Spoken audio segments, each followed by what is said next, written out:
revenue by $105 billion had been in the pipeline amidst brewing tension and dwindling investment in fossil fuels. While Nigeria is similarly known for long project cycle, global data noted that investors will prioritize faster returns than shorter cycle investments as the industry moves away from giant developments. Rigzone, an industry research agency, had quoted senior oil and gas analyst at Global Data, Anna Belova, as saying projects can now go from final investment decision, FID, to first oil and gas in under 3 to 4 years, even for larger integrated developments with midstream components. Globally, this trend was observed in Zohr in Egypt, which produced first gas only 22 months after the FID, and recently in Liza in Guyana. According to the report, 14 ultra-deep oil and gas projects are expected to commence production next year, with all but 2 projects located in Brazil and the United States Gulf of Mexico. Last year, in a move that took the industry by surprise, with the whole process taking only 26 days, Nigeria had signed a new deep offshore and inland basin production sharing contract act into law, expecting the development to create additional revenue for the government. Though Wood Mackenzie's director, Sub-Saharan Africa Upstream Oil and Gas, Gail Anderson, had said the toughening of royalty is, relatively speaking, not as bad as investors feared. He added that the average remaining government share increases by 5%, but the details published by Global Data did not raise hope for some of the nation's pending deepwater projects this year. So I get the gist of the story. Now, for long-term projects, it is not good news. But then, on the other hand, we do have projects that will benefit under what they have called this short-term investment pipelines, where they expect to see yielding return in space for 4 years instead of the long term. So the earlier ones I had mentioned, we have Shell Bonga Southwest and Aparo and all those others, will perhaps, because they did say may, will perhaps remain idle, while it seems a lot of concentration will go on these short investments that will churn out about $100 billion. That's what they said. They said it's expected to boost Nigeria's production by about 875,000 barrels per day, and the revenue should be about $1.5 billion. So, Emmanuel, what thou sayest? Yes, like you rightly stated, for me, it's a mixed bag. Mixed in the sense that the short-term projects indeed will turn in, will offer a boost, as it were, to the nations that deal in this. And of course, even that boost will depend on how the relevant operators will activate all these short-term ones. Now, even if, like they said, the long-term ones may remain idle. Yes, I tell you, if you also, there are availability of funds and all that, and the attention is given to it, nobody will carpet anybody. The fact remains that the governments of nations that focus on whichever section, whether the long term or the short term, will gain from it. So it is a wake-up call for Nigerian authorities and the stakeholders to do the needful so as to benefit or join the bandwagon of those that will benefit. All right, there you heard that. It says here 211 oil and gas projects to start production in 2020. That story is in the Guardian newspaper. Then uproar in Senate over call for Buhari to quit.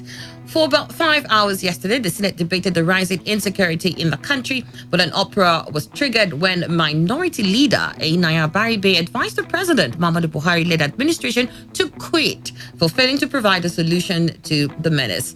The motion, which sparked a debate that was intended to proffer legislative solutions to the security problems facing the country, has the name of all the senators attacked as sponsors. Issues of state police, lack of coordination and lack of synergy among the security agencies, lack of political will, and the expiration of the tenure of the service chiefs formed the thrust of the debate. When the debate was thrown open, Baribe, who was the first senator to speak, went straight to the issue when he said that he lives by propaganda. He who lives by propaganda would die by propaganda. He lamented that instead of taking practical steps to address the security issues, government officials kept deceiving the people that the Buhari administration had defeated insecurity.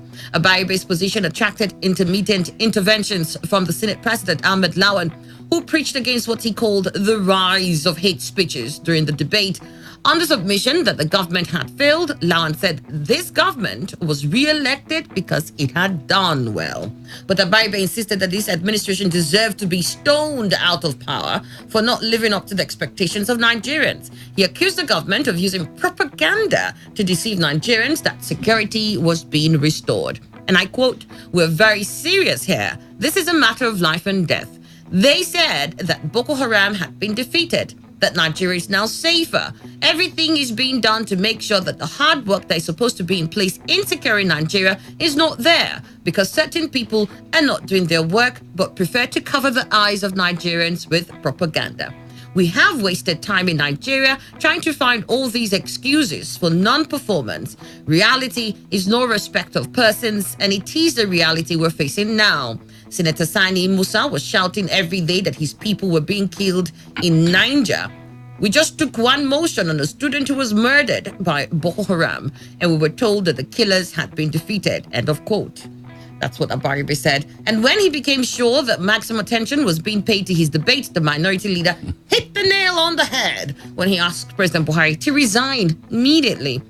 And I quote, "To go to the fact of what we must do, we must have read the pages of newspapers today where even you, the Senate President, have suggested that we should invite the Inspector General of Police. Nigerians did not elect the IG. We did not elect the Chief of Army Staff. We did not elect the Joint Chiefs. We did not elect the National Security Advisor. We elected the government of the All Progressives Congress in 2015 and re-elected the administration in 2019. The reason we re-elected them was that they continued to tell us that they had the key to security. I agree with them.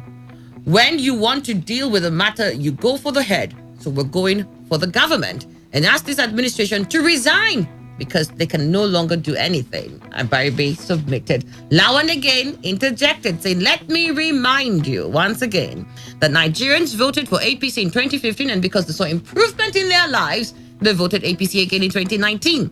I don't want us to be partisan, and I will advise against hate speech." Not deterred by Lawan's warnings, Abaribe declared, "Yes, Nigerians voted the government into power, and that government even said it did not do well. It should, and that government said if it did not do well, it should be stoned. We're going to take stones and stone them now because they're not fulfilling that promise." Abaribe's suggestions, which attracted applause from many lawmakers, however, led to a moment of rowdiness and exchange of unpleasant words when a former Nasarawa State Governor, Abdullahi Adamu, rose and voiced out very hostile words against the call that the government should resign. Adamu described the suggested stoning of the government as another step in promoting insecurity. He advised Abaribe to withdraw his remarks, a position that attracted another round of shouts of disapproval. The issue of state police recorded a boost during the debate when the deputy president of the Senate, Ovie Omo-Agege, attempted to oppose the idea on the ground that the state governors will hijack state police if allowed. Many of the lawmakers shouted in disapproval as he tried to explain his position. George Thompson Sekibo, PDP, Rivers State, challenged Lawan, who chaired the Committee on Security Summit in the 8th Senate, to dust the report and work on it. Ibukule Amosu said the nation could have federal police as well as state police. I have been a governor and I know, of course, most of the people in the Senate have been governors once. There are well-founded fears that when governors have control of state police, they will be misused. I can tell you all sense of responsibility that what we stand to benefit from state policing is far more. What we may do is to say that the federal police should be in charge of the election, but the day-to-day security operations should be left to the state police. All right, let me just post it because it's rather a long read, but of course it gives you a clear view of what happened at the floor of plenary yesterday. Opera, it says here, in the Senate over call for Buhari to quit. Abaribe, perhaps, I don't know whether it's succinctly or not, but he did say, well, they said that we should stone them if they fail, so we will stone them out of government. Well, it's Annie, being a practical individual, I will state the thing the way I understand it. Abaribe is right, but went to the extreme of saying the government should resign.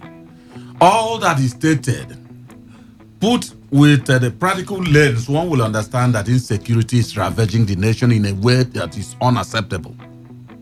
And politically, one would even suggest that, yes, the head, being the one that was elected to the highest office, should take charge better than he's doing, because I want to believe there are ways that issues of insecurity could be tackled in Nigeria and it will go better. And I think that's succinctly what Abaribe has said. Well, as for Lawan advising against partisanship, he was also having a double speak there, because himself was partisan. Absolutely. Because when you listen to what Abaribe was saying, he was not partisan, I must tell you.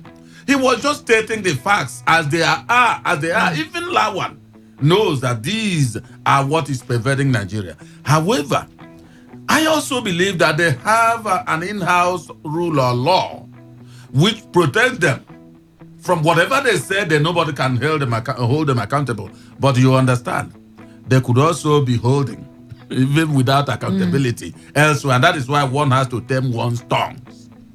If one is to run the course free of not being hounded, one should be very decorous in speaking. Stoning, if it is what APC said, perhaps while... I wonder when they said this. That's why I'm saying, I'm putting the great if there. If it is what they said and Abaribe is just maybe re-echoing it, then it won't be a bad word or language. Now I'm hitting at the side Lawan advice against hate speech. I don't think anything could be looked upon as hate speech in plenary. But it will also be nice for the National Assembly, the position Lawan is occupying, to calm down the frayed nails or whatever discussions are going on.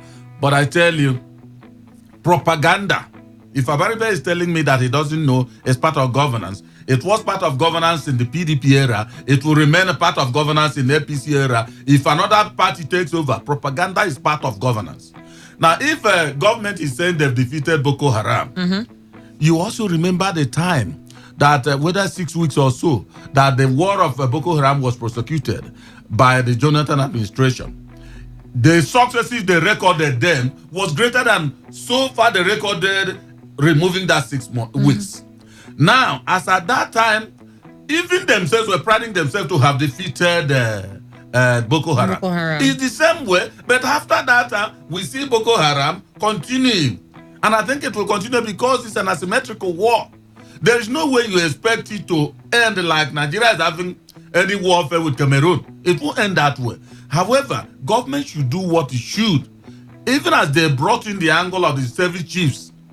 Yes, if you know that these people have tried and nothing is working, will it be out of place to say, let's inject new blood into this? Who knows whether those new blood will perform better? Where they fail to perform better, you know that it looks as if this thing has won its final gap, as it were. But as it stands now, leaving them there, looks as if without this crop of individuals, no other person could pilot this. Will they remain in the office? I don't think so. So Abaribe, all of them should harness all that they have said. They are on point. Let there be a better way to handle security issue. All right. We got that cleared out there. But, you know, I just wonder where, in disagreeing with the actions of government here when it comes to fighting insecurity, that there will be claims of hate speech there by Lawan. Lawan says it's partisanship. That for me, I'm telling you. He preached against what he called the use of hate speech during the debates. I think that we should be very careful to understand that disagreement necessarily isn't hate speech. Of course, it's not. I mustn't align with you, but then what I believe might be, you know, teetering towards that will be when you say, like, we will stone them out of government. Yes, I said that one is harsh. I don't know. Anybody can decide that let's do what Abaribe said and start picking stones. I expected Abaribe to have elaborated and say political stoning, which will mean legislative instruments to use them against. But do they have such instruments?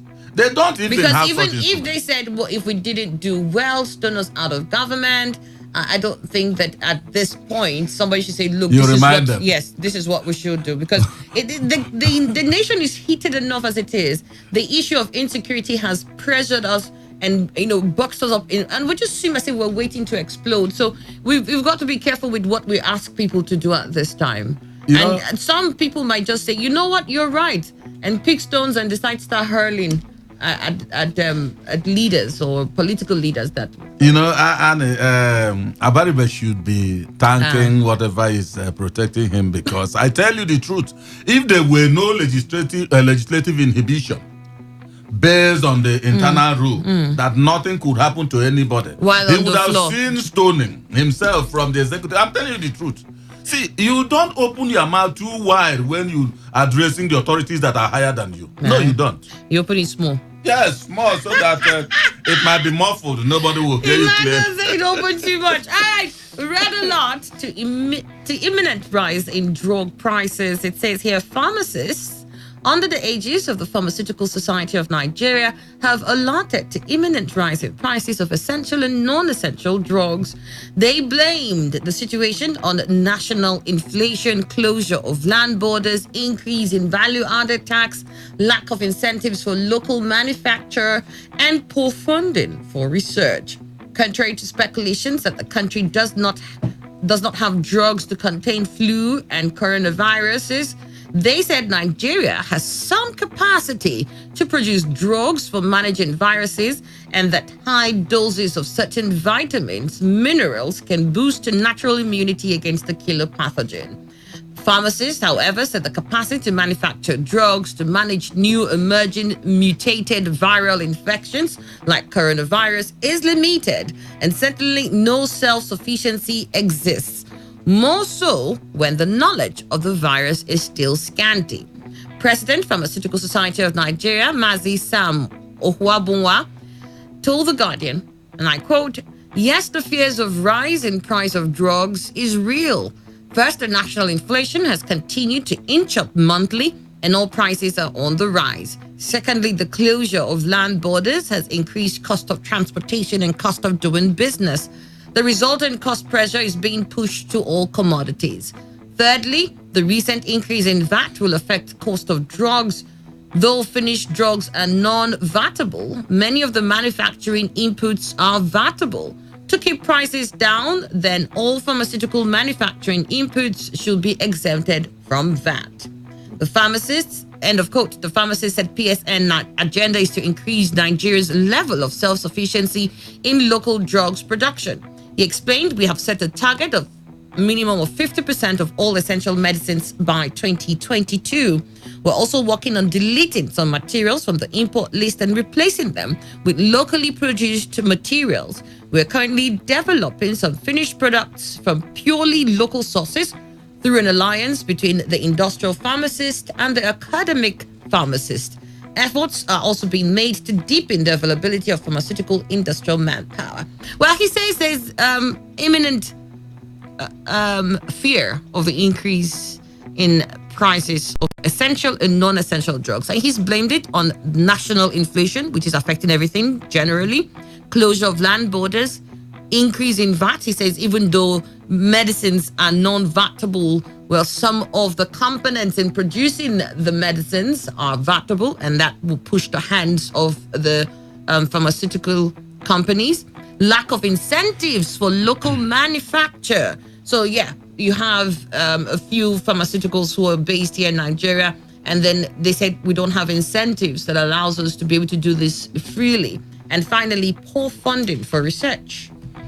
I think the man, the Ohuabunwa, is on point, very much so. And if you remember exactly what I have been saying, in my local, I target local.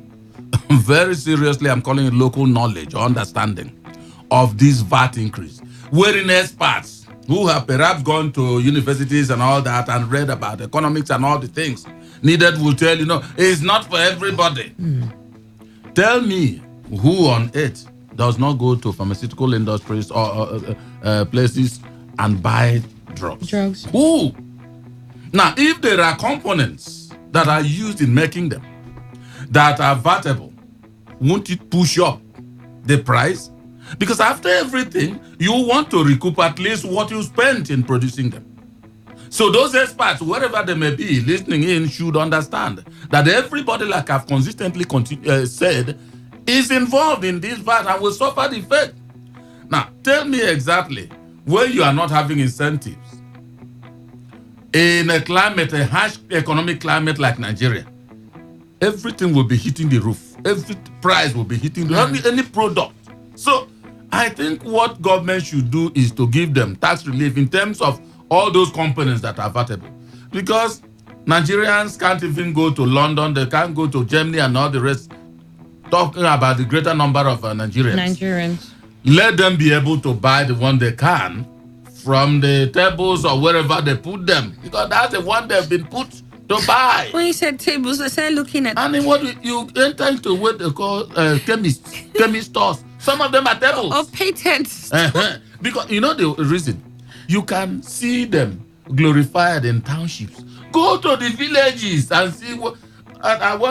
we are selling drugs. They're going to a kiosk. I don't know.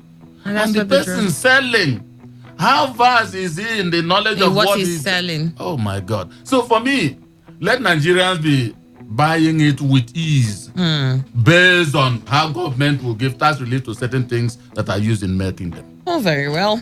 Let's move on. Varsity students live in fear as federal government, ASU, and IPPIS battle deepens.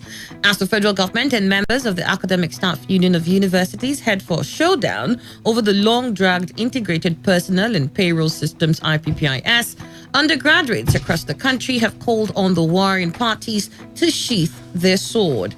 The recent development was triggered by a recent circular issued by the Office of the Accountant General of the Federation threatening to stop salaries of lecturers who do not enroll in the scheme by the end of this January. But ASU on its part vowed to begin action by activating its no pay, no work policy. This development has brought panic into the university education system as students are worried of what their fate will be. Should both parties embark on the supremacy battle? Some of the students who spoke to The Guardian expressed fear and discontentment over the looming crisis, appealing to both parties to amicably resolve the contentious issues in the interest of the students. A student of the University of Ibadan who gave her name as Esther said IPPIS doesn't have any relevance to Nigerian education system. I don't know why the federal government is imposing it on lecturers. For ASU to resist that scheme, not minding that it is federal government's directive, shows that they have a genuine reason. Government should listen to ASU, please. I don't think this is the best time for federal government to be imposing anything on our lecturers because where two elephants fight, it is the grass that suffers. And a student of the Yaba College of Technology who identified himself as Joshua said the federal government's motive to indirectly monitor the financial activities in universities is logical and fair enough. But ASU, on the other hand, doesn't like the initiative for reasons best known to them. But I'm appealing to both parties to work this out amicably because the end result will be on the students and it will be adverse. It's understandable. Their plight is very much understandable. When two elephants fight, like stated there, the grass here typifies the students. They will certainly bear the brunt. I also understand that some of them should, be in early time of this country, you see NANS, Nigerian Association of Students, will come into phrase like this. But now they go for politics, where they will gain things. Because this is where you expect your voice to... you, because this is squarely on them. If government stops the salaries of ASU membership, ASU will certainly keep quiet. Should government even, because they have the big stick, sack all of them, they will go. And students will be suffering. I don't know the number of who they call Konua. Who just, for me, sometimes we should guard against opportunism. When you see this thing is brewing, and that's when your own union will spring up, how many are you? So let government also resolve this thing. And as the children are crying, let them listen to them and listen to us. All right. Upaka Dokubo joins us. He's a former chairman, NUJ River State. Upaka Dokubo, good to have you. Good morning. Good morning. I've not seen this on your face before. Okay. Well, welcome to 2020. Something stops last Sunday. Yeah. Welcome to 2020. We're getting old. Really? Yes. Talking about old before me. But you also know that it's not old age that brings about it. It's not. Except you people are forcing me to believe it is. It's old age, please. I don't understand. I used to have 2020, so why is it less than? All right, welcome to the show. Thank you very much. All right, so this issue with ASU and the government, students are speaking up concerning this, at least individual students, not as a group or an association. And they say they know ultimately that they'll be the ones that get to suffer because the lecturers are saying, look, we will initiate a no pay, no work action should our January salaries not be paid because there's some sort of ultimatum from the is it from the accountant general of the nation? Yes, just that call it government. well, from the government, that if by January they're not signed into IPPIS, they shall not be receiving their salaries. Honestly, for me, I think this fight has really gotten to a head, and we're at a cul-de-sac now. I was in fact, I don't know what has come out of it, but I thought ASU met the president himself. Yes, they did. And after that meeting, I thought whatever it They is, came to some resolutions. I was surprised to honestly hear about this, that, it doesn't look like there's a resolution, there's a closure to that. And then and the way it is going, I think it's not just the students alone. I think every other person who means well for our educational system should begin to get interested and get involved. And let's hear a lot more voices on this. Because for me, it's so confusing. You listen to the government, yes, they make good points. But when you listen to ASU too, they also have very valid points. Mm-hmm. And at the end of the day, it's so difficult. So let us get to hear a lot of other people who really understand these things, and then let's make a headway. All right. It's not use grandstanding now. The way it is now, all of them are holding on to their positions. Government is saying we won't budge, and ASU is saying we won't budge. At the end of the day, who suffers? Nobody is budging. Who suffers? We will talk about the students, but not just the students. The students come from parents who are the ones that will pay at the end of the day for everything. When your child remains in the house for God knows when he should have made progress, it doesn't go well for anybody. I hope the authorities are listening in and will do what is necessary, because the truth is that I guess the people who feel this more will be the students. Yeah, that's less like the primary people, as it were. But then beyond them, those who sponsor them, how far? Will the federal government feel this at all? Look at them now. Because lecturers will feel it because they don't get paid. Their children are not here. They're not here. Well, PDP APC trade words over Oshomole's petition in River State. That's another caption you'll find in the Guardian newspaper. And it says here, the petition written by National Chairman of All Progressives Congress, Adams Oshomole, during the the Chief Judge of River State, Justice A.H. Iyai Laminkara, for the transfer of suit number so-and-so from Justice Augusta U. Kingsley Chukwu to another judge of River State High Court is already generating arguments between the ruling People's Democratic Party and the major opposition APC in the state. While APC is alleging that its major headache in Rivers is not specifically PDP, but the judiciary, which it claims has been pocketed by Governor Nyesom Wike. The ruling party, however, contests the allegation made by Oshomole against Justice Kingsley Chukwu. Oshomole had, in a petition dated December 27, 2019, expressed bias in the capacity of Justice Kingsley Chukwu to discharge justice in the case involving his party in River State. He therefore called on the state chief judge to transfer the case to another judge. The petition reads, and I quote, following the Supreme Court decision nullifying the congresses of APC in River State and effectively disqualifying the party from participating in the 2019 gubernatorial elections, the APC decided to re-strategize and reposition. On September 6, 2019, the APC constituted a caretaker committee to pilot the affairs of the party and also scheduled the conduct of congresses to elect its leaders at various levels. One Ibrahim Umar. Why do you keep saying one Ibrahim Umar? Like he's unknown? Why do you write him? Because he stayed with that one. That makes him very much elusive. And 22 others.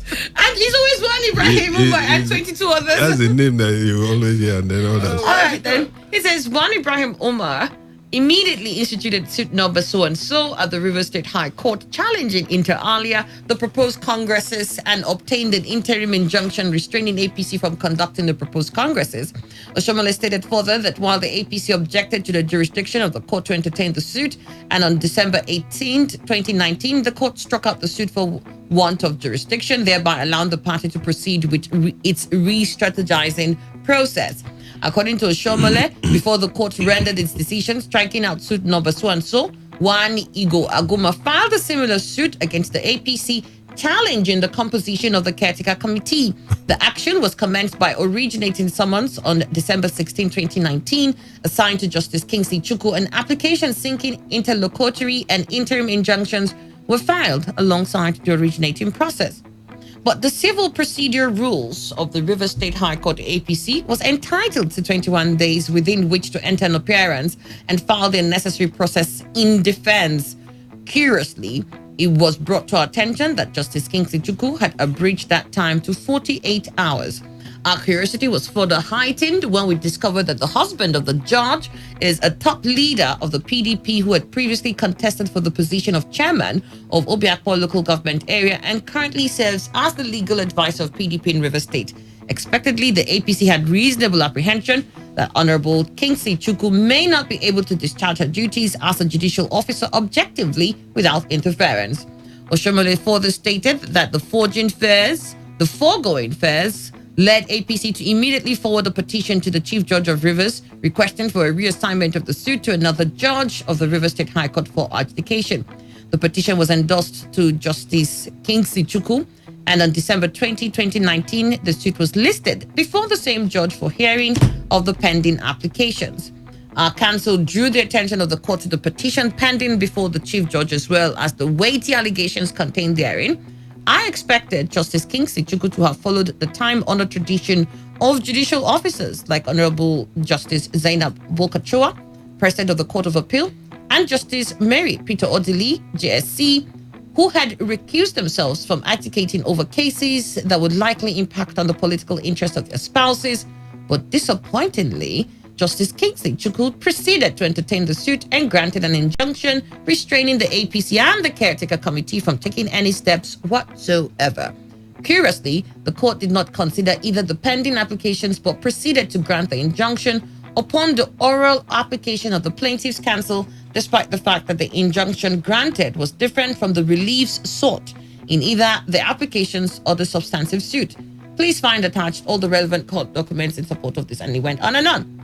I'm looking for where the PDP comes in defense here. But in swift reaction, the National Policy Secretary of the PDP, Mr. Kola Ologbondiyan, dismissed Oshomole's petition and allegations against the George, Wike, and the PDP.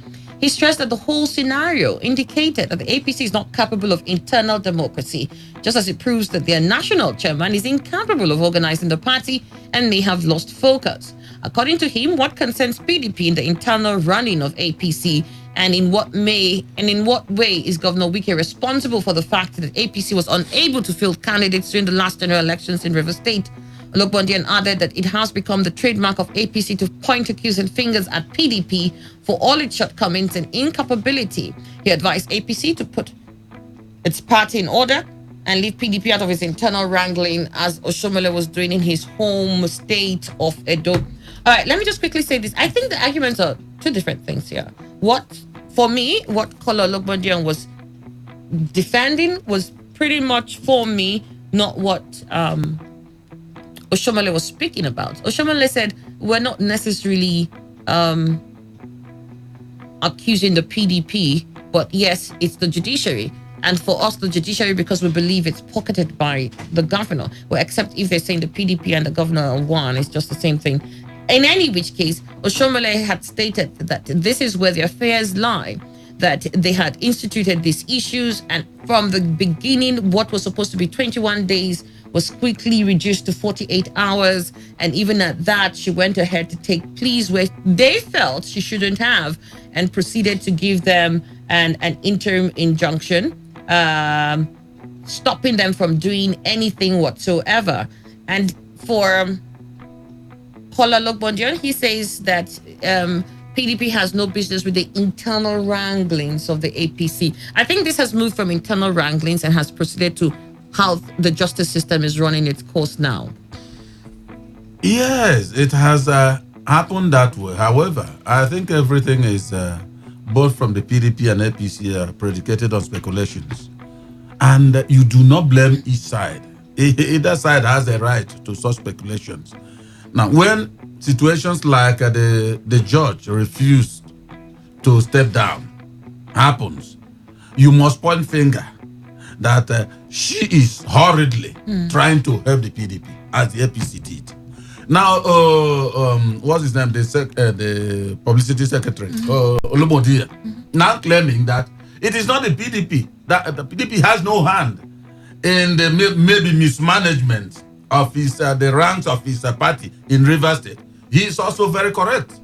So the fact remains now. No, but the argument, as Oshomole was putting it, was not in their internal wranglings. No. His argument was for what was going on in the court. Good, but let me tell you, Oshomole also overshot by saying that he believes, and that's still the speculation I'm talking about, that the judiciary of Rivers State has been pocketed by the governor.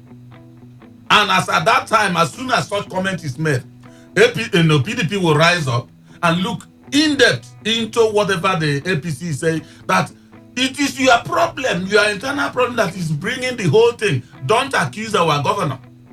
Because wherever they are, Yesom Wike, the governor of Rivers State, is a PDP person, at least as far as we know today.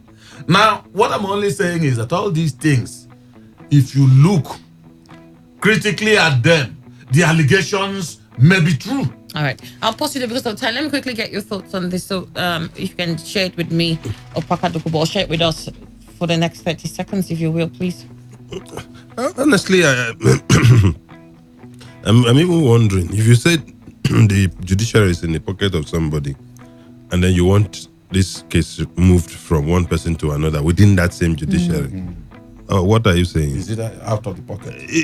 So, see, for me, let the APC, it's still an internal matter that they can resolve. If APC goes to any judge at all and says, look, give us this matter we have resolved, we are withdrawing out of court, it is done. It's done. No judge will say, no, I must sit on this case. So it is still a matter that for the APC to handle. Let them not look for enemies there everywhere. We were talking about Umar and one person. After that one, now Igor said the same member of the APC. So what are we talking about? Let the Oshomole see how. I think it's very obvious that APC has that internal problems. I mean, it would be foolhardy to say that. But if within seeking the way forward, they decided the court is the way, I think that is also an opportunity for them to fix the house. Yes, it's an opportunity to fix the house. Correct. If they decide, look, we do not agree on this term, so let's approach the court. That doesn't mean that the house itself is not trying to get things in order. The fact that they're in court means we're trying to fix this. And my problem is that it doesn't always have to be internally. They may today. I mean, after what is it called? Aguma. Now we have Aguma. Who says another person will not come by the time you're going I agree. So until you fix that, there will always be internal wranglings, no matter where you look at it. So the focus, and that's what I thought Olobondian should do, was look at the fact that outside the internal wranglings, we're looking at how the courts seem to be changing us. And I think that is what Oshomole was trying to highlight. For me, that's not even the business of Olobondian. He shouldn't bother himself looking at that. Let Oshomole shouldn't have even mentioned the issue of somebody being in. Let's go on something else. Well, the news update will come up shortly, but just stay with us.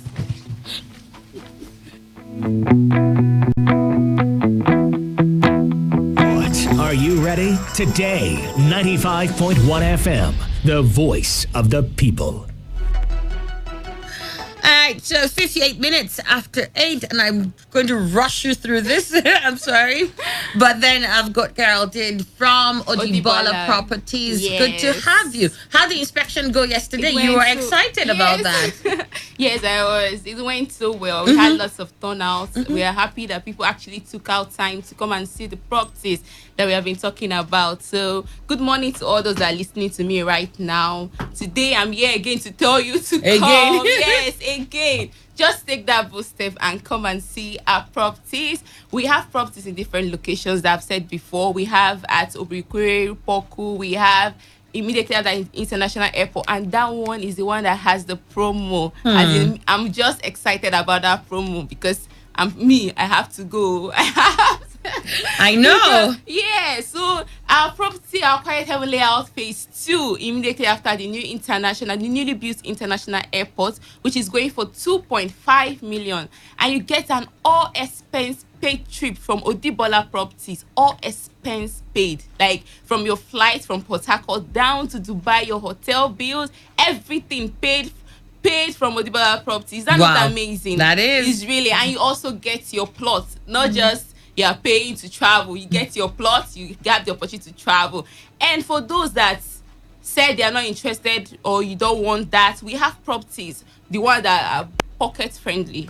Okay, we have property of 850, our Treasure View residential area. We also Where is that? Where is the Treasure View residential? At Igritali School Road. That's Ipo area after the airport. So that one is going for 850. We also have for residential and commercial purpose, for those that want to have like a mall, want to have malls, want to build shopping complex, or you have plan of having school in that side. You know, one thing about those areas is that development is growing fast here in Port Harcourt. Unlike in before, governments have plans for those areas. So those some people, when they get to call you, that place, is it not too far? Is it not? Can't I have properties around the Port Harcourt? Maybe let's say around Ajib area. My sister, Ajib area, for you to get one plot, you will be reasoning like 20 million. When you can use that 20 million and get as much plots as you can. And develop too. Yes, and develop it. Even if you are like, oh, I've already built my house, I have a place I'm staying, I don't think I want to invest, I don't want to build in that side. You can actually get your property. It appreciates. One thing about landed properties, that landed property keep appreciating as the years go by. Property that you get for 400, 500, 1 million can never ever be the same. You can get a car today. Once you drive that car out of the dealer's shop, the price has dropped.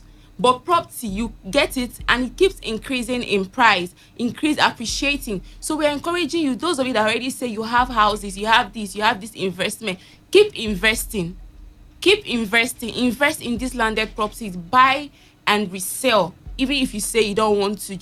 That's why we are giving opportunities for inspection. Like this Saturday, we have inspection 2 batch. First is by 10 a.m. The second batch goes by 12 noon. So that you can come and see these properties we are telling you about, see how it is. And this promo property, we have already done the road. We don't just say, come and take the property. We actually walk on the place because it's our layout, it's our property. And we are telling you, come and participate in this property, come and invest in it. So we don't just sell it off for you and just forget about you, because we care, we love you, and we don't want our clients to have any issues in the future. So we make sure we do the necessary thing that will avoid any form of trouble later on. So for those that want to book for inspection with us this Saturday, just send "I'm interested" to 070-6452-5131. The number again, 070-6452-5131, or come to our office at Inyewale Insirim Layout off Tombia Extension, GRA Phase 2, and let's go and see this property. Then you make your decision. Let's invest, people. Fantastic. Thank you so much, Carol D. Thank you. All right, just stay with us. Of course, we'll be joining the news desk in just a moment. Every hour, when the big stories break, depend on our 24-hour news team to bring you the latest. Today, 95.1 FM.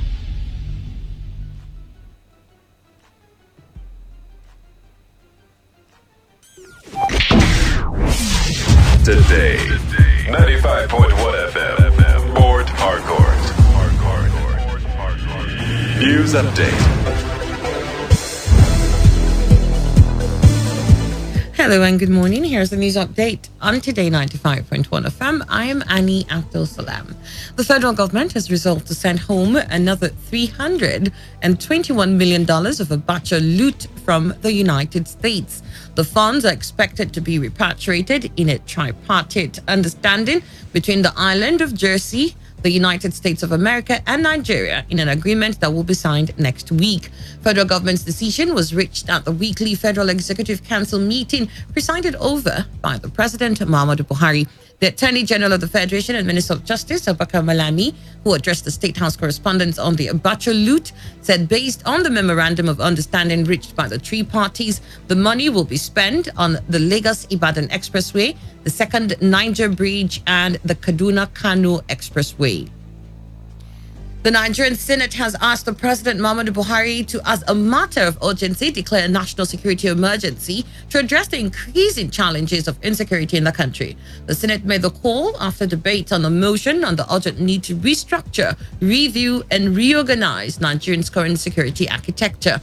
In the course of the debate, the Senate Minority Leader Ainaya Baribe called on President Muhammadu Buhari to resign over rising insecurity in the country. However, the Senate President Ahmed Lawan interrupted Senator Abaribe and asked him to focus his debate on which way Nigeria can tackle insecurity.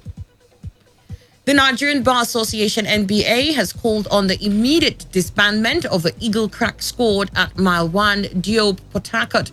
Port Harcourt branch chairman of NBA Sylvester Adaka made the call while reacting to the discharge and acquittal of the 4 auto mechanics by the court in Port Harcourt. Adaka said the DPP advice and the subsequent decision of the court is an indictment on the police and an indication that the activities of E-Crack are illegal.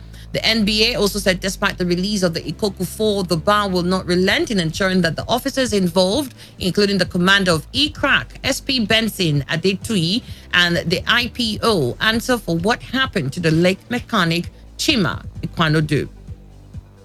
And on the foreign scene, the death toll of the coronavirus has risen to 170, and with a confirmed case in Tibet, the virus has now spread to every region in mainland China. Chinese health authorities have said there are 7,711 confirmed cases in the country as of the 29th of January.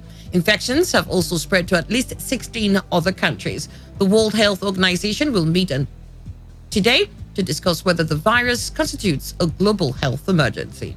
And with that, we will wrap up on the news update here on Today 95.1 FM. Thank you for listening. Do have a beautiful morning. Court, are you ready? Today, 95.1 FM, the voice of the people. Talk radio. I listen to a lot of talk radio. 95.1 FM. Port Harcourt City, are you ready to increase your financial capacity to make more money and master the A to Z of the Forex market to start making profit in just 5 days as MBA Forex Institute presents a 5 days masterclass Forex Bootcamp with George Pavlokudis from Canada, featuring an overall guide to Forex and the Forex market, 12 proven and empowering trading strategies, a trading competition where the top 3 winners will cash out their profit instantly. Come and join the most insightful Forex Bootcamp ever by registering with just $1,000 per person at www.mbafxbootcamp.com, and the first 20 people to register will get 50% discount, including a live account opening up $250. Venue: Yemen and Ibenise Hall, Novotel Hotel, Port Harcourt. Date: 3rd to the 7th of February 2020. Time is 10 a.m. to 3 p.m. daily. Terms and conditions apply. For more information, kindly send an email to info@mbafxbootcamp.com. MBA Forex Bootcamp. Be the first to get the knowledge. This event is proudly sponsored by MBA Trading and Capital Investment Limited, supported by ACT Brokers. Radio has never been this good. Today, 95.1 FM, Port Harcourt. Today is here. Yesterday is gone and unrecoverable. Tomorrow, you don't know what it holds, right? You have today. Yes, you heard me. You have today. The indisputable truth is that today is pregnant with both good and bad. You have freely been given today as a gift to see what you will make out of it. Permit me to be positive. Permit me to sideline the negative and magnify the good. Permit me to espouse on today. Today is great. Today is wonderful. Today is targetable and targets can be achieved. Today is domineering and you can be dominant. Today is a conqueror and goals can be conquered. Today is challenging and you can challenge yourself for the better. Today is cheerful. You can choose to be happy. Just in case you're sulking, saddened and feeling sorry for yourself. Enough of the wallow in self-pity. You have today. I mean today. A journey of 1,000 miles starts with a step. Take that step today. Opportunities are everywhere. Just be sensitive. Build on yourself and get ready for the opportunity. Be the best you can be today, because I see the sun smiling on you. This message is powered by Today 95.1 FM. Voice of the people.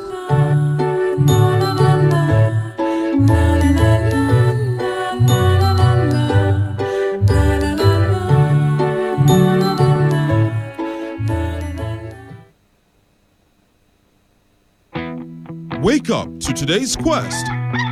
Wake up. All the news and information you need in one go. Get started with the best of sports, lifestyle, analysis, and Annie. Can you feel it? Can you feel it? Can you feel it? Wake up to today's quest with Annie on Today 95.1 FM from 6 to 11 a.m. weekdays. Fantastic.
After 9, and you are still listening to your premium talk news and sports station, Today 95.1 FM.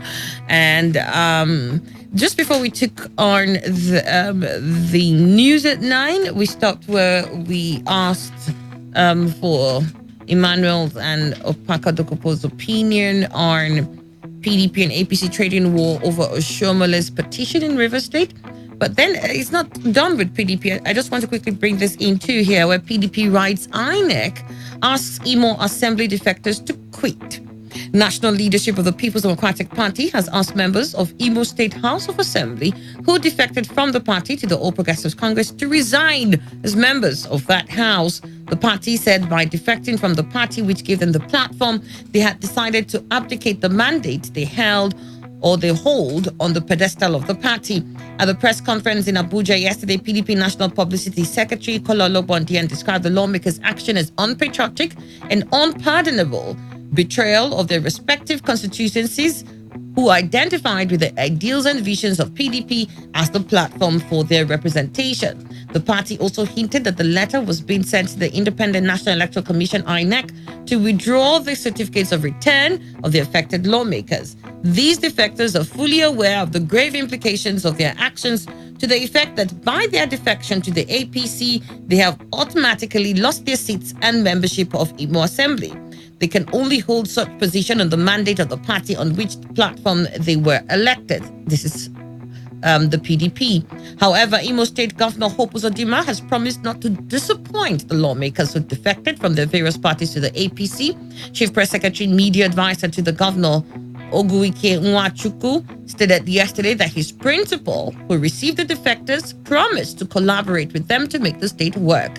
Governor of Imo State, Hope Uzodinma, has assured members of the House of Assembly that he will collaborate with them to see that all the arms of government work in unison for the progress of the state.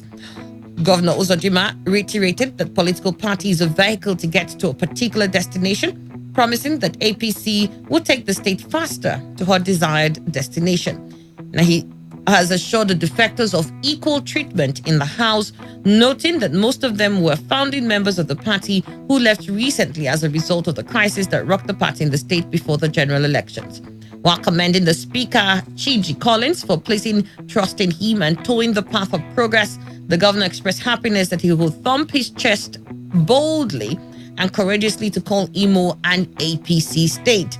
The defectors include Chiji Collins, Isialambano, Dominic Ezioroha, Oru West, Chigozie Nwaneri, Oru East, Kanayo Onyemachi, Owerri West, Kennedy Bay, Obo, Uche Ubuago, Ikeduru, Onyemachi Njoku, Ihite Ubuma, and Eddie Obina, Abo Mbise.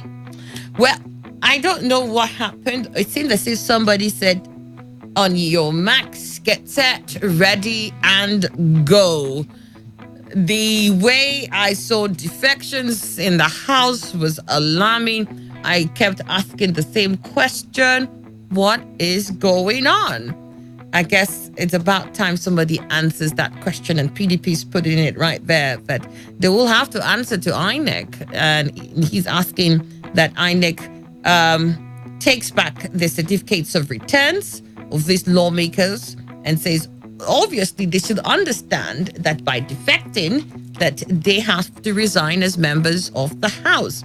I don't know if they think that the clause where that says if there are issues within the party, of course, maybe their factions and all of that, that's enough basis for them to defect. Is that what they think they can rely on here? Because I wanted to ask this question: on what basis will these people defect? Is PDP in Imo State having issues? Are they having troubles? Or the fact that Ihedioha is no more governor is enough to divide the PDP? Well, you know, Annie, it's only when you walk up to the bottom of the palm tree that you know whether the fruit on top is ripe or not.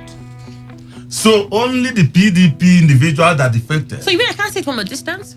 No, you can't. Really? You will see that there's a stalk of fruits there, but whether it's ripe or not, you won't know from a distance. Okay, then.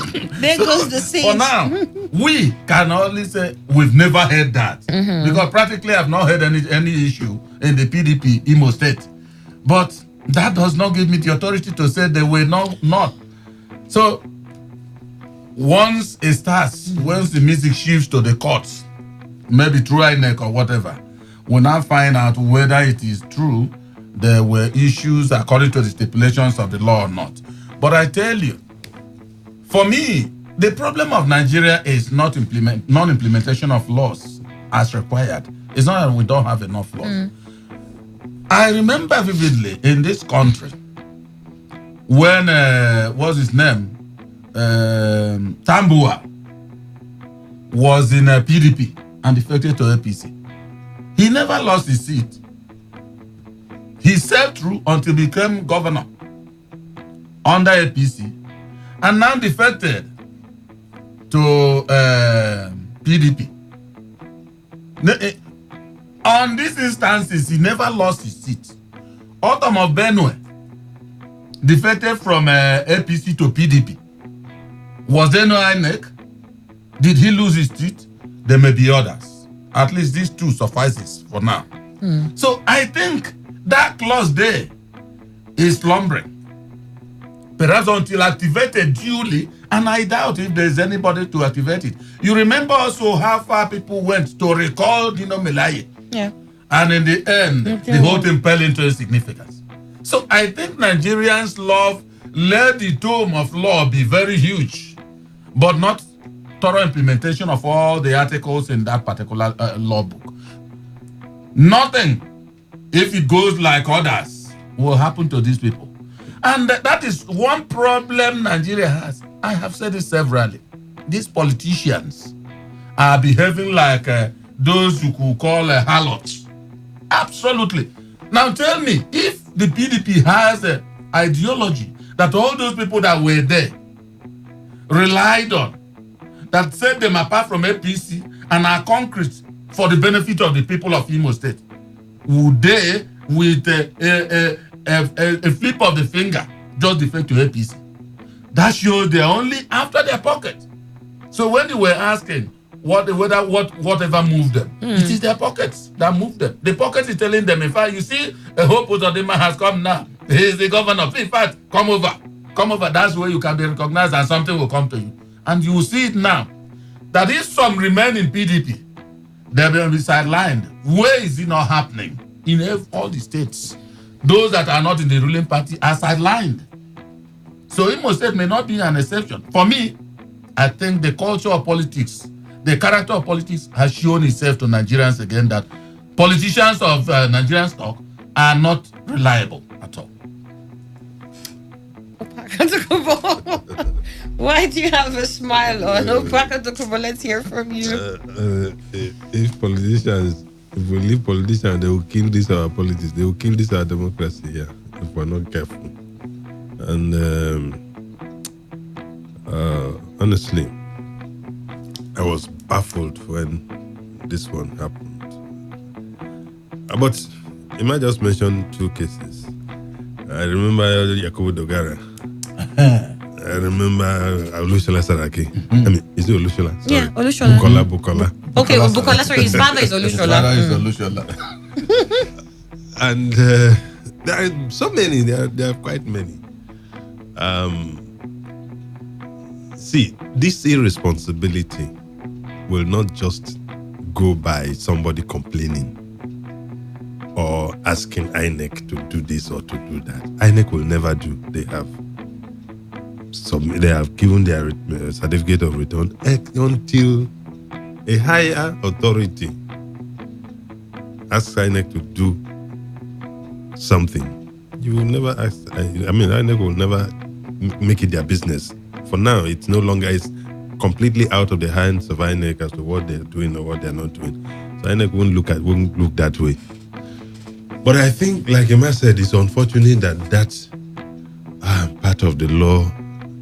Nobody is looking at it. And the politicians, much as they complain, when it happened with Dogara and Saraki, I thought the APC would go to court. But they also made the same noise just this way and made complaints until they served out that term. And now PDP appears to be taking the same path. You will get the same result. So for me, if PDP is serious, go to court. Approach the court and let the court make a pronouncement. And then it will put everything that we're seeing to rest. Otherwise, this irresponsibility haven't courts won't made stop. pronouncements on this previously? If court has already made a pronouncement on this, fine. That means you have a clear case. Approach the court. Say, look, this is what you had adjudicated on before. This is your pronouncement. This is your decision on this matter. And it is happening. And you will probably expressly get it done. Well, again, but there's a provision that says if there is internal wranglings and there are divisions within the party. Not internal wrangling. If there's division. And yes, internal wrangling is what brings divisions now. Is that not? At least at the stage of wrangling, it's no longer. It's not division yet. Internal wranglings and division. Wrangling has degree. But as we speak, that's why I'm saying that if PDP, as it stands today, in Imo State, yes, if PDP today believes that there is none, and I believe, and these people have not even pointed to anything. They didn't give any reason. They defected like. They just wrote their names and said we're moving over. And even I read. They said we're going to the other side. And they waited until the courts exhausted. I mean, if you had any problems before then, you could. They had a problem. But they waited until everything came settled down, and then they now say, okay. Now that you have not seen them the way they pick their bags and just shift. Let's just move to that side as quietly as possible. And even I read where the very PDP person, chairman? the very person representing Ihedio's constituency said he had to defect because he was calling him and he was no longer picking his calls. He would call him and he would not. It's faction. That's a faction. He will call the governor. He will call the Ihedio and he will not pick his. Look at. So they've just made it a plaything, and it is across all party divides. This is no longer a party matter, one party against. No, we are seeing it, and it is destroying and diminishing our democracy. And something needs to be done to put a halt to all of this. But unfortunately, these parties are getting about it the same way, and you expect. And how did they expect a different result now? What is the PDP doing? They are asking these people to do. Who will do it for you? The speaker himself has even crossed. And if the speaker has crossed, you will not even. What are they? I don't know what. I think there are about only 7 members of the PDP in the House now. 7 or 6. I think there's 7 or so. Yeah, 7 or so. This is childishness. You expecting a man to say he should go and deal with himself? It's not possible. You won't get it. Afaka, you don't see. As Ihedioha was going for a review of that judgment, should it be that today the Supreme Court reviews and say Ihedioha go back to that seat, and then they'll go back to a PDP? Yeah, they will defect. There will be problems again in the APC that will cause divisions, and they'll decide we're heading back to PDP. I think we're getting it very childishly in this thing. And, all right, and I think let me introduce Chukwu Choma Esquire. He's a Port Harcourt-based legal practitioner, a human rights lawyer. Good to have you here with us this morning. Good morning. All right then. So I found it very funny, really, the way they defected. It just seemed as if we just needed to be on the side of the government in power, because that will assure us of, steady income or access to whatever it is we think we need to have access to. They couldn't handle being on the opposition. So I'm looking at how fluid it is to defect from one party to another.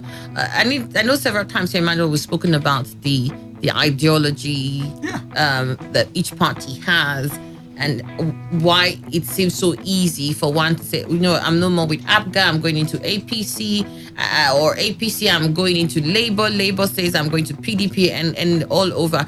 Why is it so easy to just pick up your bag one morning and decide, you know what, I'm with the APC now, I'm leaving the PDP?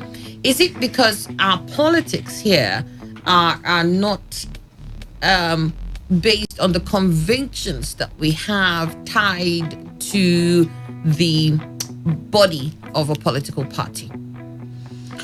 Well, I would. I'm sorry, just to say that, because I was reading. Ihedioha has said political parties are just vehicles to be able to. But that's not just. Uzodimma, I beg your pardon. Yes. Not just Uzodimma. In answering your question, I would like a whole lot of issues to be holistically appraised.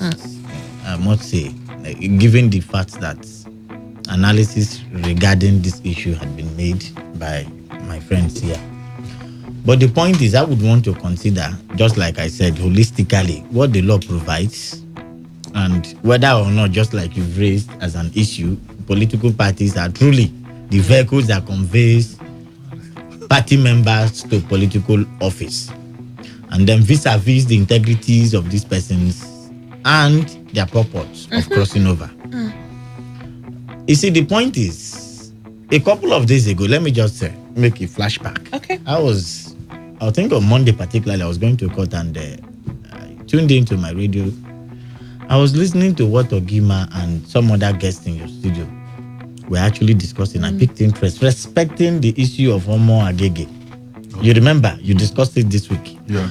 And I heard you clearly in that your analysis. You said, what determines future determinations is the precedents we have set. You remember? Yeah. That a petition had been made to the National Assembly respecting the activities or the e-conduct of Homo Agege.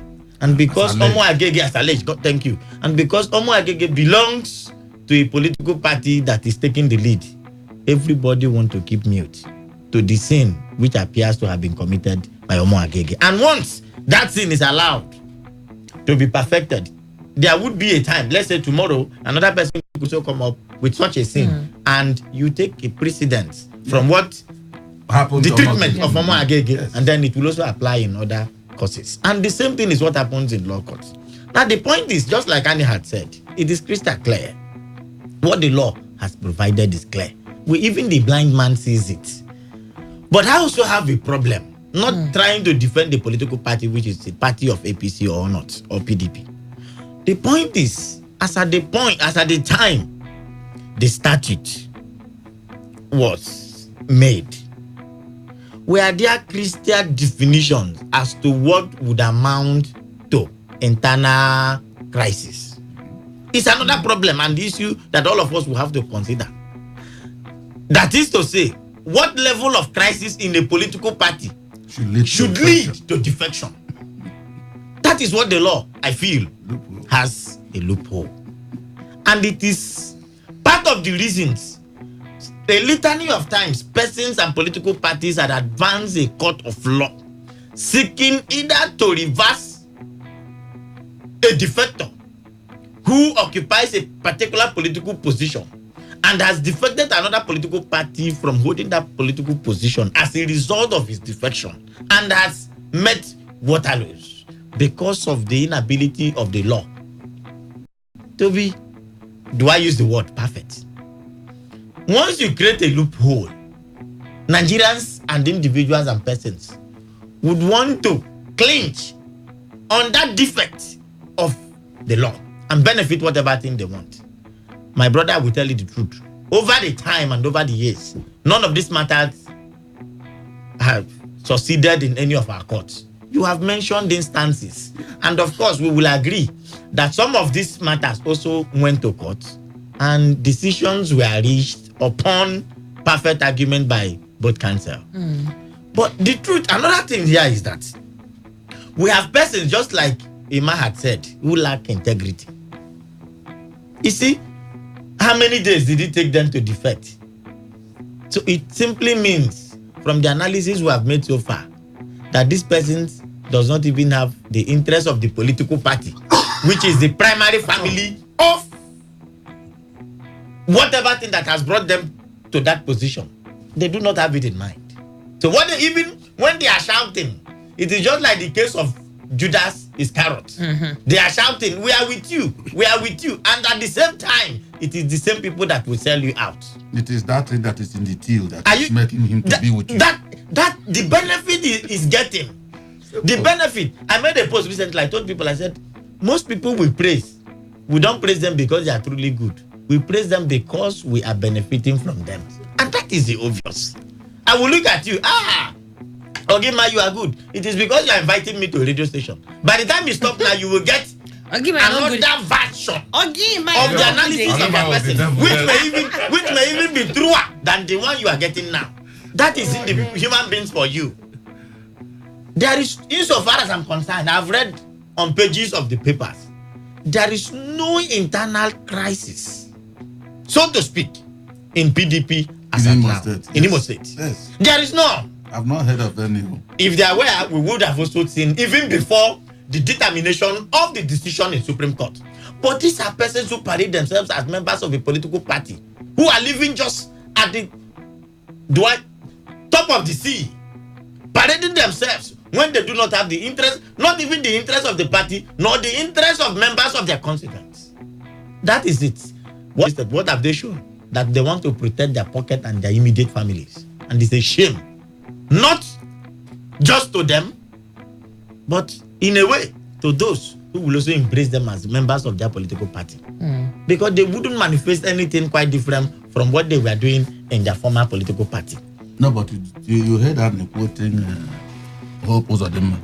It's a vehicle. No, that is it. And that he's going to do everything to ensure, that they all work together in unison. But did they come in unison? I beg your pardon. Did they emerge from the vehicle of Hope Uzodinma? That is the question. No, the vehicle that brought them in is the vehicle of political party. And Supreme Court has over time said, even in the case of Amechi and INEC, the court said political parties are what we vote for. We do not vote for individuals. As at the time you are giving in your vote, you are giving in your PDP, you are giving in your vote for APC. And that is why when you see the ballot papers, you do not see the name of President Muhammadu Buhari, Choma Choko. You do not see those names. What you see is the party flag. The party logo, rather. That is what you see on the paper. So it implies that what you are voting for is a political party. So what it simply means now is that members of PDP that were voted in as a but because of the love that the people of Imo State have for that political party, have totally moved the interest of their people, the interest of their constituents to another political party. And it leaves the people in serious doubt as to whether the primary expected benefit that would have accrued or should have accrued to them will still get down, trickle down to them. It becomes a problem. Because what it means now is that the political ideology of this party has been changed in its entirety. As you are moving over to, see, let me even say this. Do you know that the benefit you will get is dependent upon the time of your defection? And am I lying? If you defect first, you might be given the speaker. So even the seats that are remaining, they may be unlucky. I think APC had no lawmaker then. No. They had none. So, they had none. So Choco is on the right path. If you depending on when it is dependent upon the time of your defection. So that young man who took first in defecting rather may be lucky to become the speaker, and his pocket will be richer. It's unfortunate. This is a country where we find ourselves. The speaker has defected. The speaker has defected. That is what I'm saying. But the speaker, so they defected with their positions. That's why they're still running. It's laughable. It's not the assembly there is not in any problem. They are running. It's laughable. They're still sitting. It's so unfortunate that we have people without principle, without